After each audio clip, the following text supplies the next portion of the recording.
As I said before, guys, brand new series. It's called All the Feels. It's taken by our very own Mike Pomery. So strap in for an awesome message. Well, hey there, Elevate family. Great to have you with us for this week's online experience.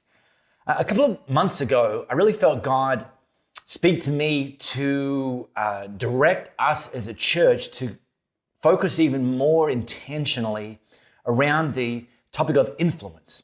That God wants us individually and then together to grow in our influence so that we can share in what Paul himself said, follow me as I follow Jesus. And we can ultimately be used by God in increasing ways in our spheres to point people to Jesus, to the true north. And so we've been teaching on leadership. We taught a series called Lead Like Jesus.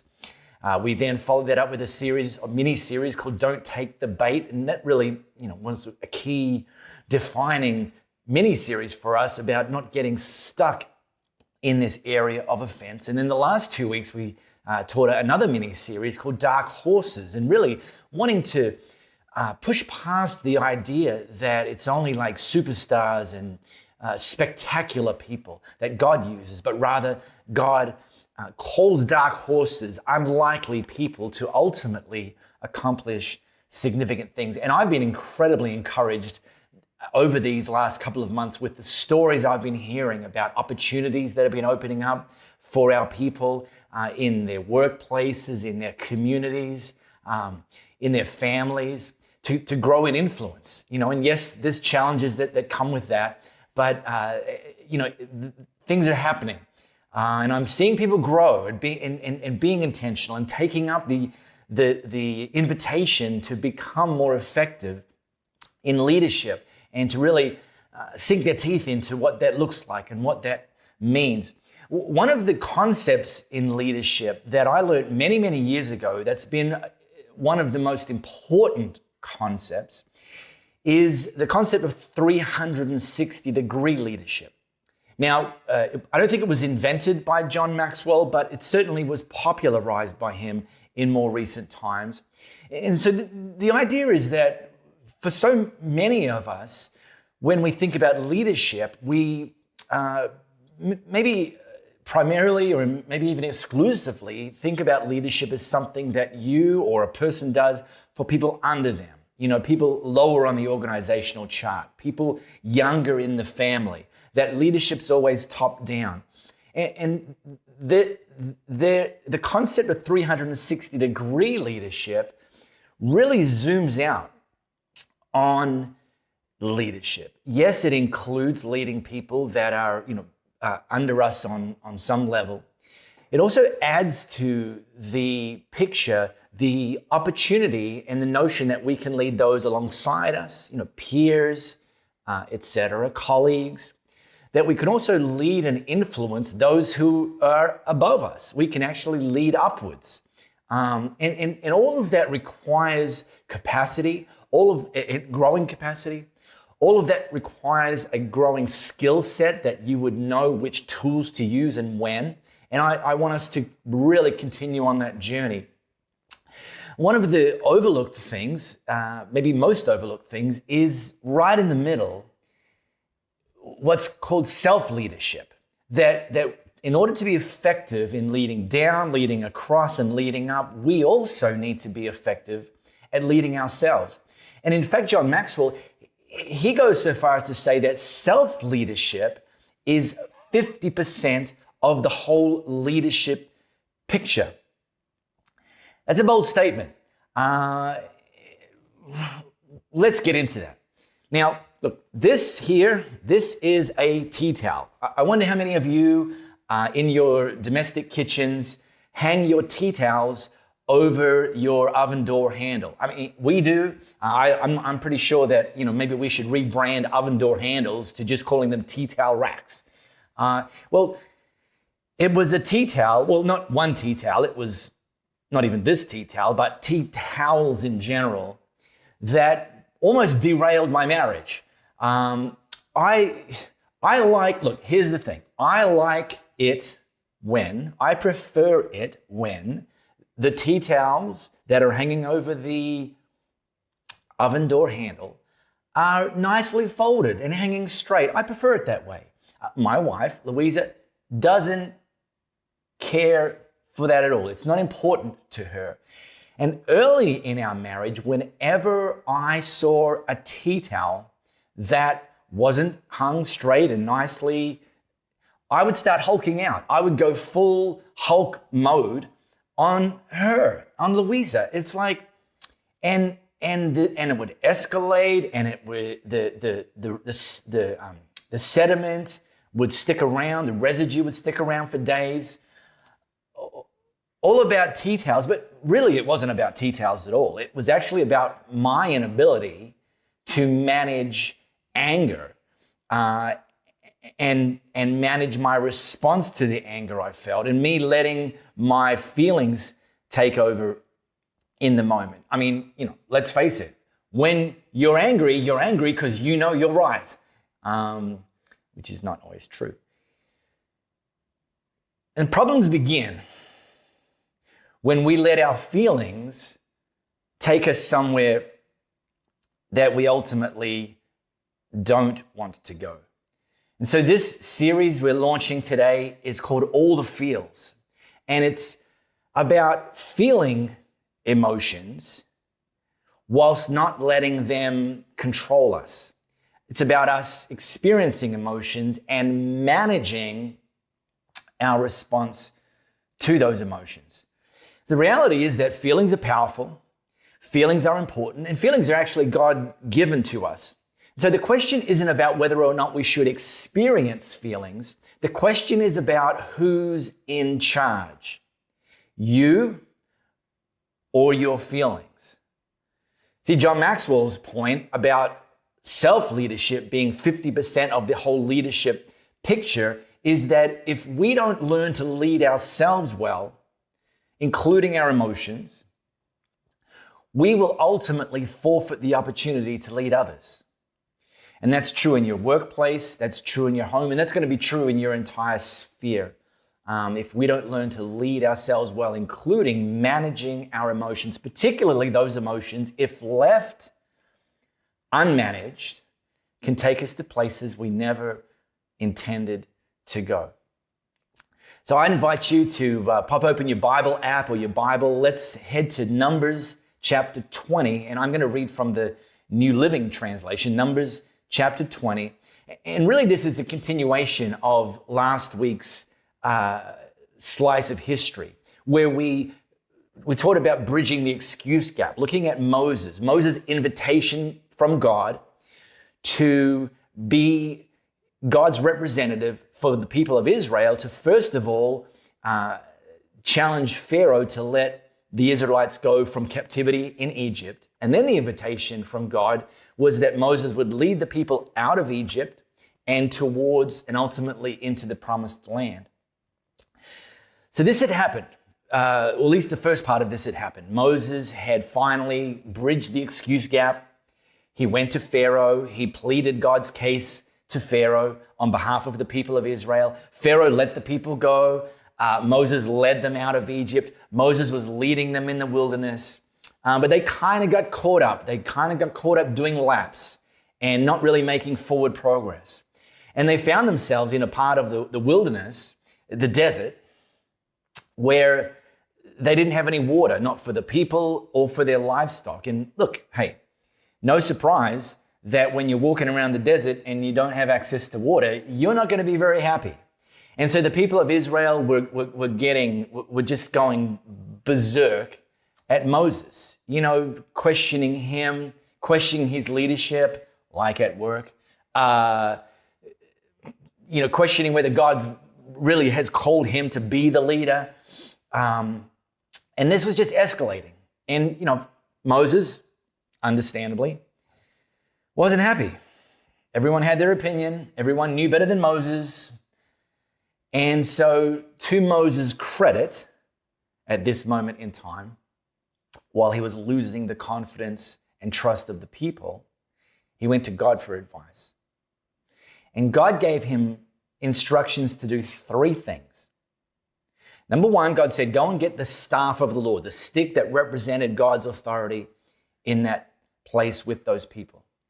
Number two, gather all of the people up at a particular rock. This particular rock, gather them all at that rock. And number three, when they're gathered at that rock, I want you to speak to the rock. And when you speak to the rock, underline that word speak, when you speak to that rock, water will gush out that will both quench the thirst of the people and their livestock, and also be a sign that you are indeed my chosen leader for the people to lead them into the promised land. Question time over, unequivocally, you're it, and everyone will know. So that's it. Grab the staff, grab the people, take them to the rock, and speak to the rock. So Moses did as he was told. He took the staff from the place where it was kept before the Lord. Then he and Aaron summoned the people to come and gather at the rock. This is where things became unhinged. Listen, you rebels. Now remember, he was meant to be speaking to the rock. Listen, you rebels, he shouted, must we bring you water from this rock? Then Moses raised his hand and struck the rock. He was meant to speak to, struck the rock twice with the staff, and water gushed out. And so the entire community and their livestock drank their fill. Which sounds great, but let me tell you what's going on here. Moses is losing his stuff. And he's not losing his stuff behind closed doors, which may be, an appropriate place to kind of vent.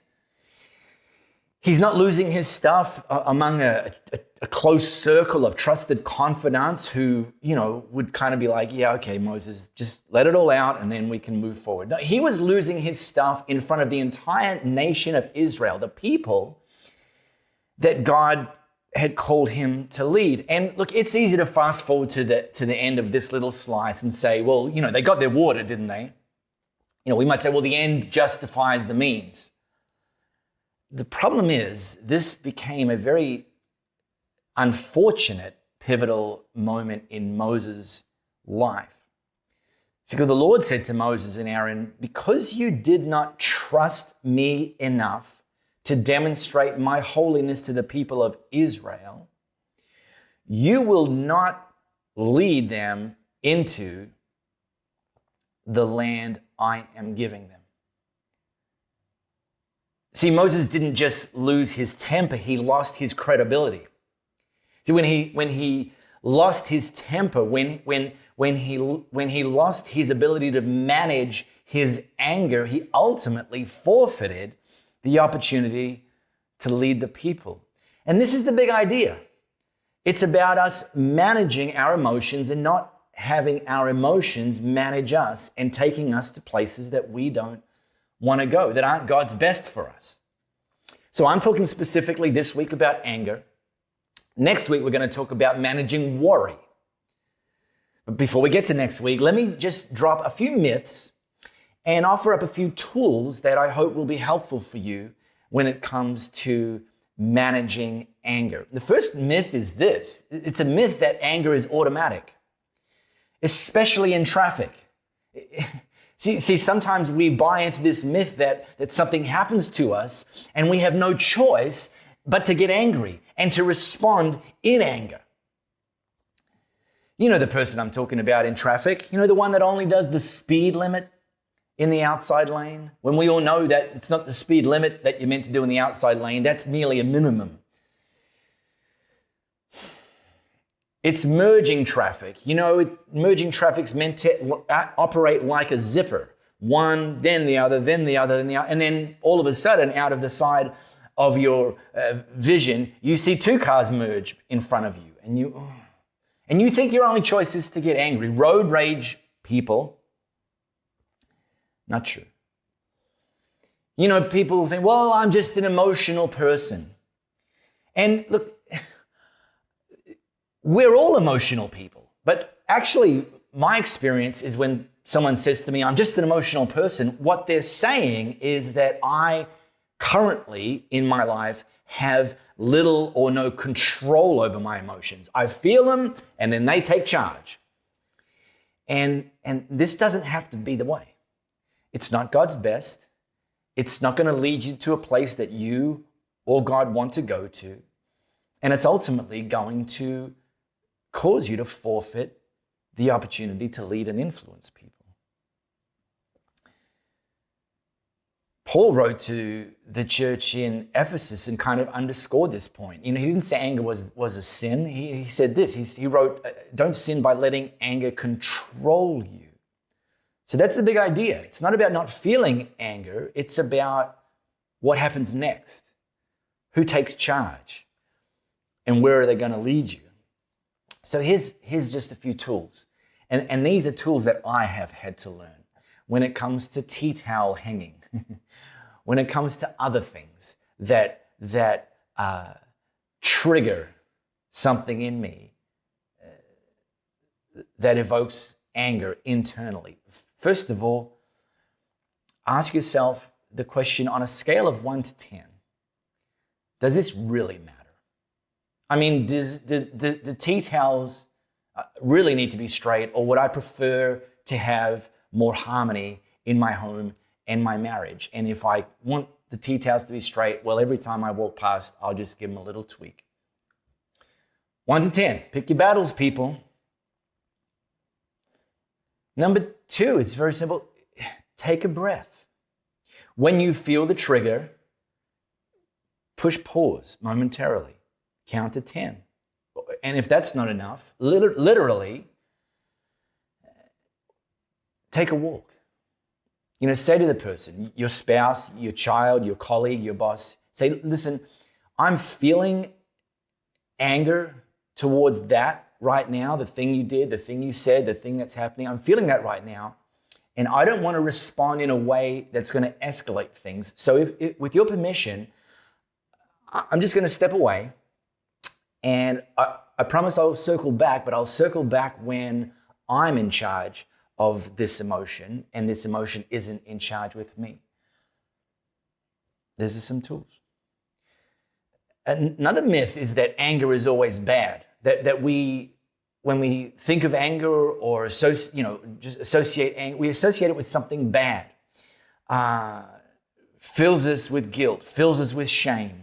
And if you grew up in a household where there was a lot of anger, it's understandable, that you think of anger because you've seen it used in an abusive way, and you only think it's bad. But again, it's a God-given emotion. And actually, when it's used in a healthy way, anger can be an enormous catalyst for change. I mean, think of it even on a personal level. When you get angry, if you're experiencing poor health, and you're getting angry about that, the phrase is you get sick and tired of being sick and tired. Well, then use your anger to go to war against your poor health and make drastic changes, the sort of changes that are going to turn your health around.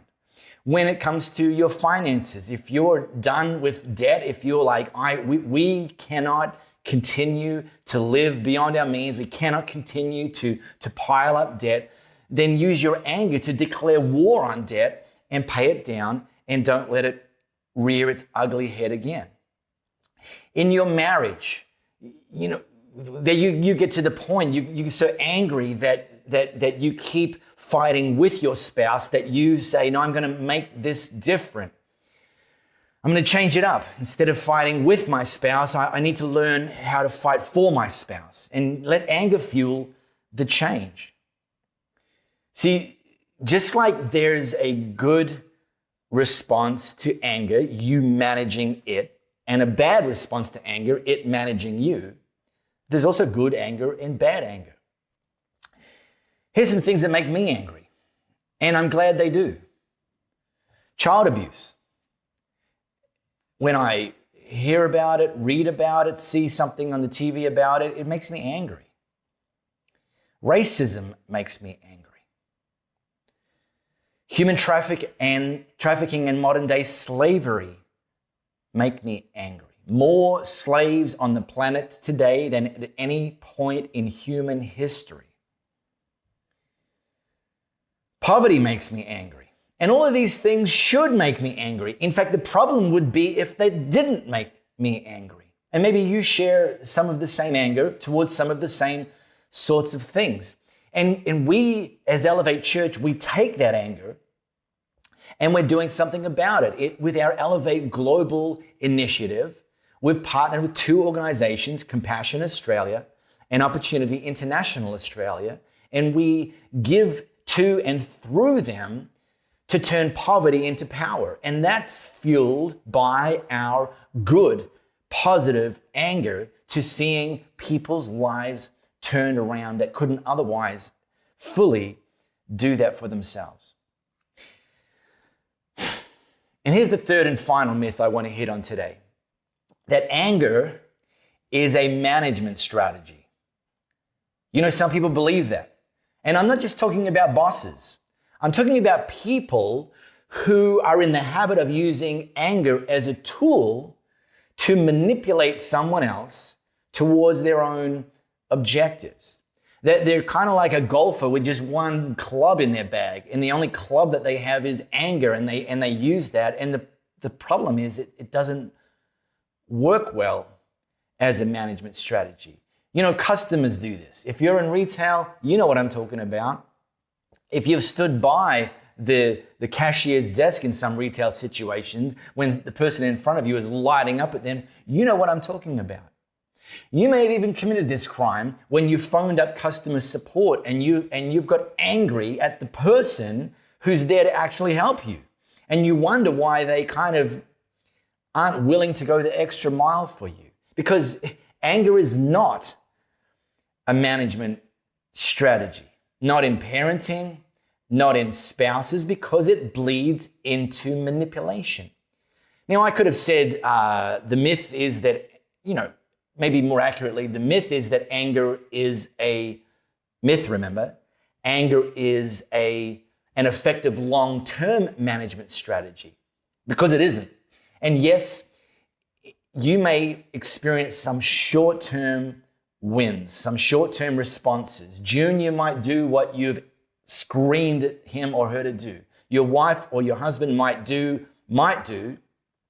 what you've yelled at them to do. But it erodes trust. It will ultimately cause you to forfeit the opportunity to influence them. And that's the problem. Love and trust are always more powerful, long-term influencing strategies than fear and anger. So look, this has been just a flyover. I'm thrilled to have been able to share some of this with you, because this has been a core part of my journey over the last 20 plus years that I've had to really grow in to become somebody who still feels anger, not as much as I used to, and I score things 1 to 10, and I pick my battles, but even then, having learned and continuing to learn how to manage anger, I'm happy to share this, and I hope it's been helpful to you. Next week, as I said, we're going to continue our new series, All the Feels, and look at managing worry. And I know that's going to be helpful as well. So I'd love to invite you to join us again next week, and definitely bring somebody who can be helped by that as well. Love you guys. See you then.